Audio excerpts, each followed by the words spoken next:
It's called the Passion, John 14, verse 14, verse 3 and 4 we're going to cover here, hopefully. Jesus has just said to John the Baptist, you're going to deny me 3 times. If you're watching this series, I'd say go back to John 14, verse 1, the Passion, John 14, part 1.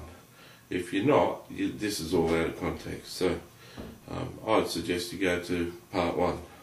A lot of suggestions in my life to Christians that I know, and they don't take up my suggestions. And if you don't take up my suggestions, that's par for the course with me. So I just suggest it. Whether you do it or not, it's another thing. So John 14 verse 1 says, don't be troubled, Peter. The fact I'm going to be crucified. If you believe in God, you should believe in me. Verse 2 says, if in my Father's house there are many mansions, if it were not so, or would have told you so, I'd go and prepare a place for you. We established in part 2 of this series that there may be many mansions in heaven, but there's a good chance you aren't going to live in a mansion.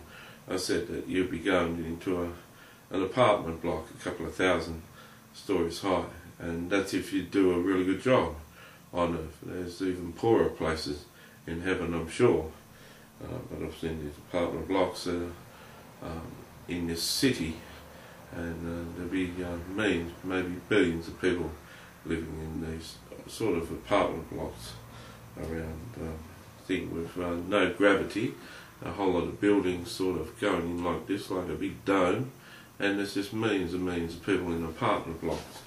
Okay, so I've established that you won't get a mansion if you pretty well worked full-time in the kingdom and did a good job for it.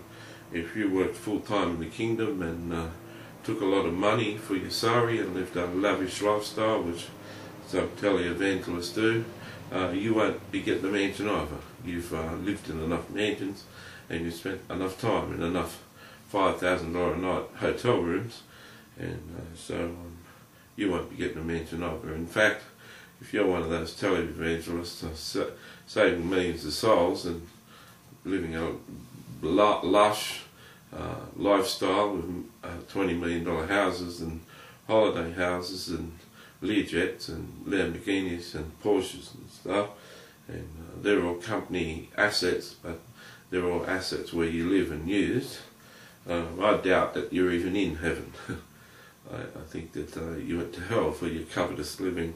So anyway, verse 3 says, and if I go and prepare a place for you, I will come again and receive you to myself, that where I am, that you may be there also.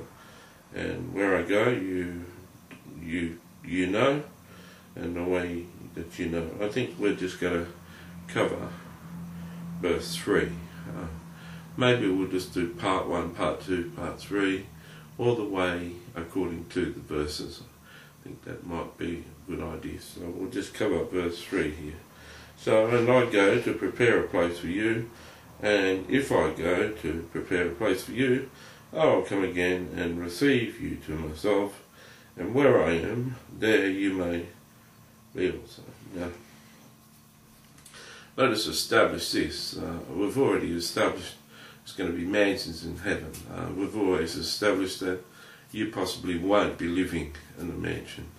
Someone I know who I've seen personally said that the number one questions of Christians is they want to know what their mansion looks like. You know, they live in a pretty hopeless house here on earth, but that's the most expensive house they can afford. They've furnished it the best they can with the best money they can. There's not marble and gold and silver and precious stones in the house that they live in on earth, but when they get to heaven they want a goddamn mansion and precious stone and gold and the finest woods, and they want to live it up in style, okay? And that's just how they think it is. They could be a hopeless Christian, a failure of a Christian, a defeated Christian. I was a defeated Christian. They could be a Christian that just can't help sinning, and they sin every day of the week, sort of Christian. They're lucky they're even in heaven. If the truth be told, many people listening to this video who think they're Christians, who think they're holy and think they're righteous, many of you watching this video aren't even going to heaven. But you have to watch the sermon series on other things where I extrapolate that when I explain that. But this isn't where we're going to do it. We may do it in John 15, in John 15 part something. We'll be covering not having enough fruit, and you may want to look there. Okay, so we've established that a lot of people aren't going to have a mansion. They're going to live in an apartment block. We did that in part 2, and this is part 3. Okay, now if I go and get an apartment block, Jesus said, I'm preparing an apartment block for the average hopeless, defeated Christian who lived an unholy life of sinning every week. If that's you, if I've gone to prepare an apartment block, beautiful apartment, decked out for you, with beautiful artwork and all sorts of stuff, if I've prepared that for you, well, I'm going to come and receive you. Now,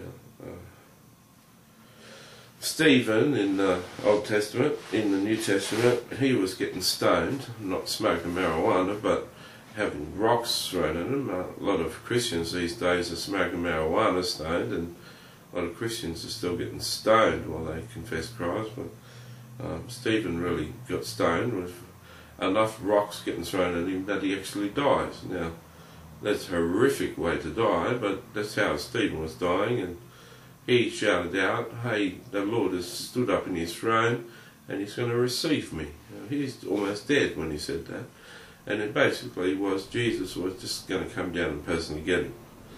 And this verse is saying that is he'd already gone, Jesus had already gone to prepare a place, and then Jesus was leaving heaven to come down and personally escort Stephen to heaven.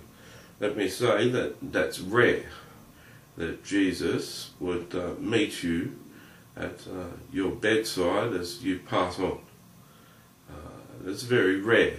Now, he does it, but it's very rare. You have to be some sort of super saint for Jesus to personally come. Most often, angels will escort you, but you might not see the angels escorting you. Most often you just think you're alone going through this white tunnel towards whiteness to go to heaven. That's normally the experience of people. When they get into heaven or more around heaven, they might be walked into heaven by a couple of angels, like guardian angels, and that's more the experience. But very, very, very, very, very rarely does Jesus actually escort someone to heaven. So when he says he's prepared a place and I'm going to personally come back and escort you there, he's saying that to his apostles who've given all their life to God, been homeless, been beaten and stricken, been crucified. Most of them were punished and tortured and brutal deaths. And when you've gone through all of that and served him fantastically, he personally come down as the last stone is banging into your head and say, don't worry mate, we're going to heaven now. Okay? But don't you lose sleep thinking that Jesus is going to personally escort you to heaven.